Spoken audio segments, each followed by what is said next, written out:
এই বাইকগুলো উঠাই ফেলছি, আমারটা আমি উঠাই ফেলছি। আর এখন সাগরটা দেখতে যেতেছি। তোরটা উঠে গেছে? ইসমাইল ম্যান গেছে এখন উঠাইতে।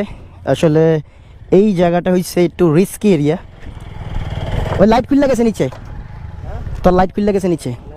এখন সাগর সবচেয়ে ডেঞ্জারাস জোন, এই জন্য তুমি কিছু ইট নিয়ে আসছো তাই না? এখন ইট দিয়ে কি হবে? আমার বাইকটারে সেভ করব। সেভ করবি? তাহলে কি লাগা বাইকের লাদাখ মেরে আইছি, তারপর যদি এটা ভয় সাগর বাইকটা উড়াইতে পারা খাইবো। হ্যাঁ আমি পুরো বাইক খেয়ে গেলাম কে ভাই? সাগর পড়লে অনেক মজা হইব, কারণ ও এরই কষ্ট করে আনছে। ওই মনে করছে আমরা এটি ভালাই দিছি।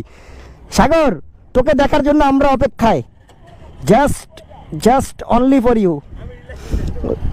আর এটা ফোর এটা ফাল বের উঠে যাবো গা, এটা উঁচা না হয়েছে গেছে গা ভাই, হয়তো বাজেই না কিছু। সাগর তাড়াতাড়ি আসো। হ্যাঁ হ্যাঁ সবাই ভিডিও অন।